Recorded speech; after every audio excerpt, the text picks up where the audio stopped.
নমস্কার বন্ধুরা, শস্যবস্ত্র রান্নাঘরের পক্ষ থেকে আপনাদের সবাইকে জানাই স্বাগত। আজকে বানাবো ইলিশ মাছের মাথা দিয়ে লাউ ঘন্ট। লাউ ঘন্ট খেতে খুবই ভালো লাগে, তারপরে ইলিশ মাছের মাথা দিয়ে তো আরও ভালো লাগবে। নিয়ে নিয়েছি লাউ, লাউটাকে ভালো করে কুচিয়ে নিয়েছি। ইলিশ মাছের মাথাগুলো ধুয়ে পরিষ্কার করে নিয়েছি। দিয়ে দিচ্ছি নুন, একটু হলুদ গুঁড়ো দিয়ে দিলাম। মাথাগুলো ভেজে নেব। কড়াই বসিয়ে দিয়েছি, কড়াইতে দিয়ে দিচ্ছি সর্ষের তেল। মাথাগুলো ভেজে নেব।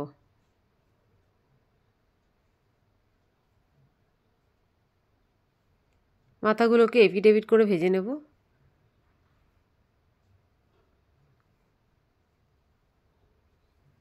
খুব ভালোভাবে ভাজা হয়ে গেছে, এবার তুলে নিলাম।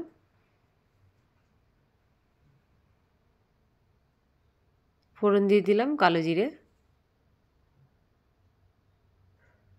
শুকনো লঙ্কা,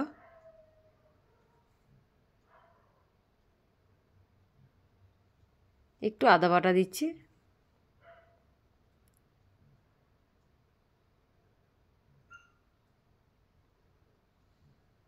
এবার লাউগুলো ঢেলে দিচ্ছি।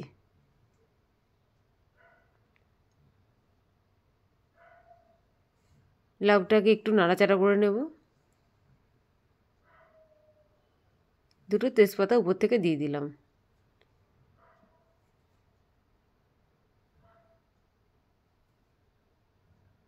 এবার স্বাদ মতো একটু নুন দিচ্ছি। পরিমাণ মতন একটু হলুদ গুঁড়ো দিয়ে দিলাম। সবগুলো ভালোভাবে নাড়াচাড়া করে নিয়ে এবার কিছুক্ষণ ঢাকা দিয়ে দিলাম। ঢাকা তুলে নিলাম। ঢাকা তুলে কিছুক্ষণ নাড়াচাড়া করে নিচ্ছি। এবার ইলিশ মাছের মাথাগুলো ভেজে রেখেছিলাম দিয়ে দিলাম।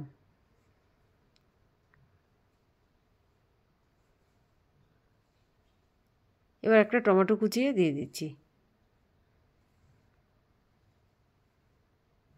দিয়ে দিলাম ধনেপাতা কুচি।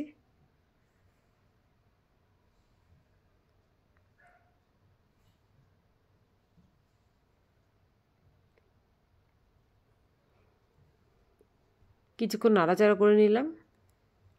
আমাদের লাউ ঘন্ট রেডি হয়ে গেছে।